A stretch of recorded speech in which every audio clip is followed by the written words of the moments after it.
En este podcast hay una historia de reparación. Escúchela, porque es probable que contenga la cantidad de fuerza justa que usted necesita para enfrentarse a este día. Retomando Caminos, un proyecto de la Unidad para las Víctimas.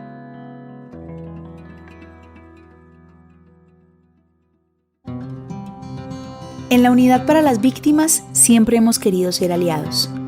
Nos hemos soñado ser como ese amigo en el que se puede confiar, el que se busca después de una noche larga y dura, porque se sabe que en él hay consuelo, refugio y una voz sincera que dice: no estás solo, vamos a hacer todo lo posible por salir de esto juntos. Lo hemos hecho con millones de colombianos víctimas del conflicto armado, que a pesar de tanto dolor, no le permitieron a esta guerra desbaratarles por completo la vida. Solo fue necesario un brazo extendido y un empujón para que su propia fuerza los llevara del otro lado.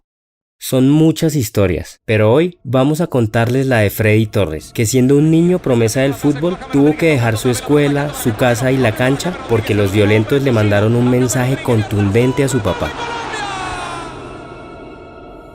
Sí, lo llamaron y le dijeron, bueno, o nos entregan la plata o nos matamos. Y es donde él en ese momento él toma la decisión de irse y se viene para Montelíbano.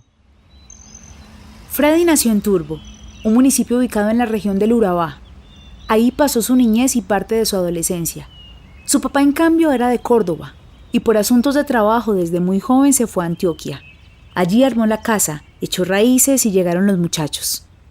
Mi papá era líder comunal, era presidente de la Junta de Acción Comunal. Mi papá siempre fue una persona muy gestionadora, él todo el tiempo estaba buscando conseguir proyectos. Allá había un inconveniente y era que el agua no era potable. Entonces él gestionó un proyecto para potabilizar el agua, porque la Junta de Acción Comunal manejaba los mantenimientos del acueducto. Y por eso fue todo el inconveniente, porque llegaron unos recursos, entonces ya ellos se querían hacer a esos recursos. Cuando Freddy dice ellos, se refiere a las guerrillas y a los grupos paramilitares que hacían presencia en el Urabá por esa época. Tenían armas, y aquello les daba poder, por eso se creían dueños de todo. Cuando la plata del acueducto por fin se consiguió, inmediatamente aparecieron los dos dueños de todo a disputársela. Mi papá se tuvo que ir en diciembre de 2002 porque, como le digo, mataron al tesorero de la Junta de Acción Comunal, mataron al fiscal. Él en ese momento él toma la decisión de irse y se viene para Montelíbano.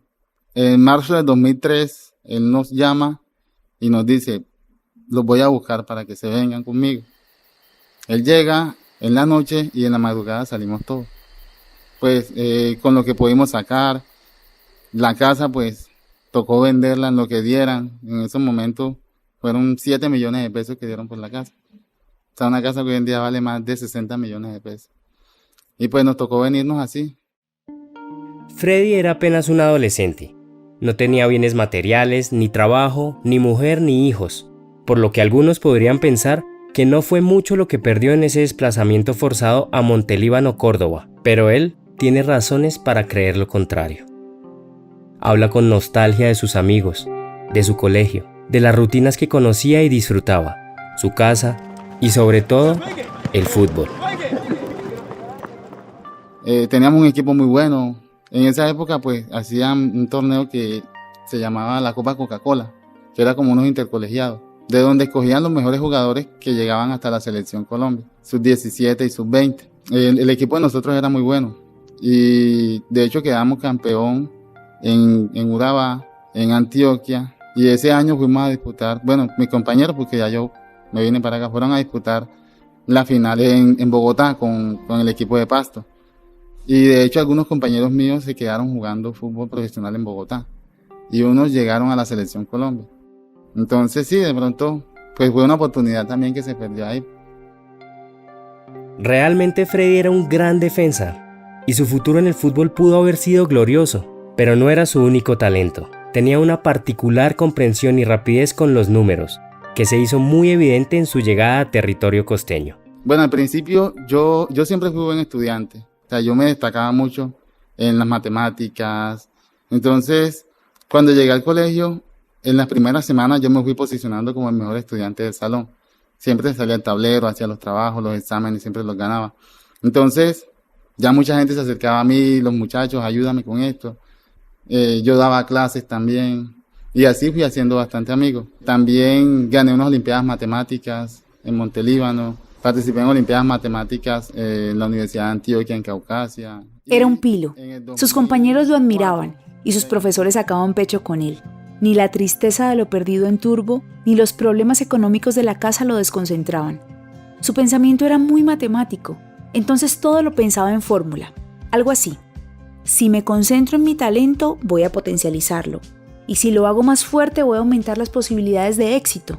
Este tipo de pensamiento le permitía entender claramente que la única forma de cambiar su destino era soltando el pasado, desprendiéndose de ese dolor y enfocándose en sus posibilidades reales. Cuando llegué y vi esa realidad, pues me enfoqué mucho en eso, me dediqué a estudiar, a buscar la forma de conseguir una beca porque era consciente de que mi familia no podía pagarme estudios. Freddy terminó el colegio.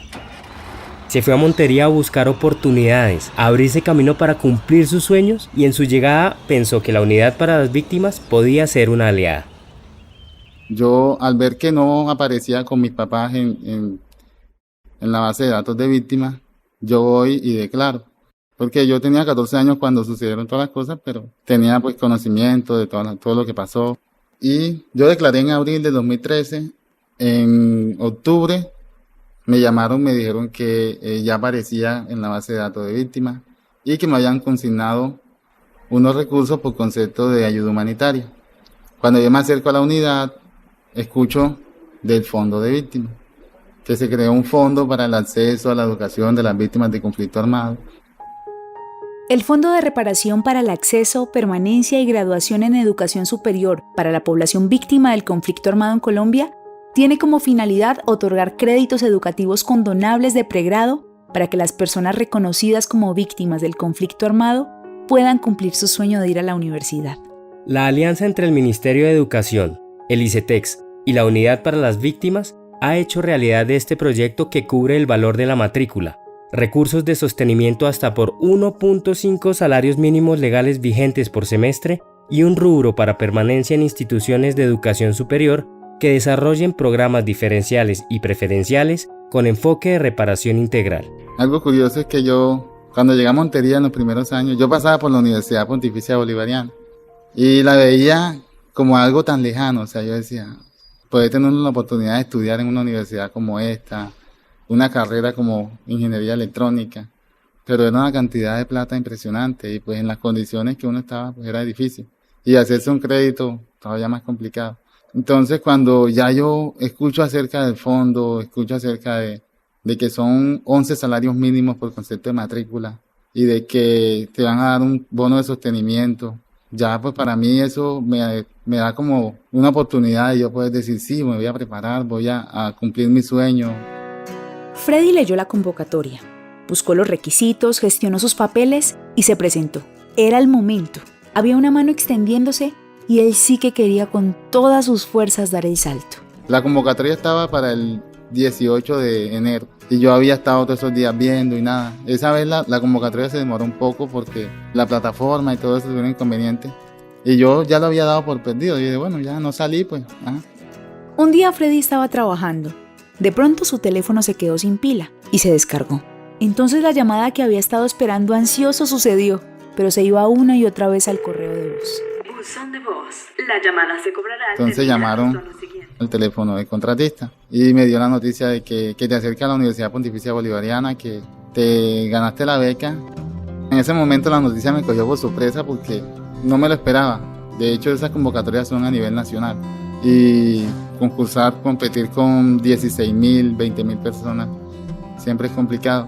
Sin embargo, pues cuando ya llego al fondo que me dicen obtuviste la beca, obtuviste el beneficio del fondo, pues ya para mí es una alegría muy grande. Una alegría muy grande. Un instante lleno de emociones y pensamientos. Un cassette de memorias que corría rápidamente. Turbo. La casa. Los muchachos. Correr tras la pelota. Risas. Un rostro preocupado. Las maletas. Platanales. Que la familia. Acento paisa. Números. Despejar X. Ganar concurso. Una sala. Estar frente a papá. Decirle. Me voy y voy a perseguir mis sueños y no sé cuánto tiempo me demore, pero sé que lo voy a lograr. Freddy entró a estudiar ingeniería electrónica en la UPB, una de las mejores universidades de Montería. Durante los 10 semestres que ha cursado, solo ha tenido que pagar el 2% del valor de la matrícula, es decir, entre 70 y 100 mil pesos semestrales. Lo demás va por cuenta del fondo de reparación. Además de eso, pues el fondo nos da un subsidio, un bono de sostenimiento. Nos daban 1.5 salarios mínimos, alrededor de 1.100.000, 1.200.000 para los gastos del semestre. Ya uno con eso pues pagaba también un poquito el arriendo, los gastos, fotocopias y esas cosas. A lo largo de su carrera ha sido un alumno destacado. En su proceso de formación académica no ha perdido tiempo y en cambio ha trabajado en un proyecto que en la actualidad es su poderoso emprendimiento. Se trata de un sistema de riego inteligente basado en sensores que leen la humedad, la temperatura, el consumo de agua que ha tenido el suelo y una cantidad de factores del clima que permiten determinar cuándo y cómo debe suceder el riego. Y vimos que aquí principalmente aspectos como el riego no están optimizados, porque la mayoría de empresas, actividades, personas utilizan sistemas que son mecánicos, que son artesanales, que no utilizan la tecnología para optimizar el uso del agua. Es ahí donde empezamos a hacer investigación acerca de cómo nosotros podemos diseñar un sistema que utilizando sensores, utilizando toda esta parte de Internet de las cosas, que es poder conectar dispositivos y poder programar el sistema para que se active únicamente cuando sea necesario. Él y uno de sus compañeros de universidad, a quien ha hecho su socio, ya tienen la plataforma lista.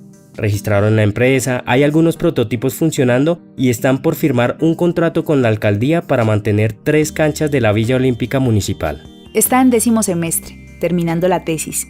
Lo más seguro es que su grado sea en marzo de 2020 y lo está esperando ansioso. Quiere entregarle ese diploma a sus padres y a su hija para demostrarles que sí se puede, que con empeño y con berraquera se puede. Poder ser también un ejemplo a seguir para las demás personas, para las víctimas que de pronto no han tenido acceso a este beneficio que tuvimos nosotros, pues que vean que es posible salir adelante, que es posible cumplir los sueños, que cuando nos proponemos lograr las cosas, pues podemos llegar lejos. No hay resentimiento, ni tristeza, ni frustración. En este momento de la vida de Freddy, ninguno de estos sentimientos tiene espacio. Lo ocupan todos los anhelos de futuro. Ya no puede pensarse como una víctima de desplazamiento. Ahora solo puede verse como un ingeniero con la vida por delante. Bueno, la unidad de víctimas es la oportunidad de cumplir muchos sueños. Es un apoyo no solamente en la parte económica, también todo el trabajo de apoyo psicológico, apoyo motivacional. Ellos van a estar ahí para ayudarnos en ese proceso de reparación. Para mí la unidad es una fuente de inspiración, de motivación. Es una oportunidad de transformar nuestras vidas y la vida de los demás. Este proyecto es liderado por la Unidad para las Víctimas y es posible gracias al generoso apoyo del pueblo de Estados Unidos a través de su Agencia para el Desarrollo Internacional, USAID, y de la Organización Internacional para las Migraciones, OIM. Los contenidos son responsabilidad de sus autores y no necesariamente reflejan las opiniones de USAID, del Gobierno de Estados Unidos de América ni de la OIM.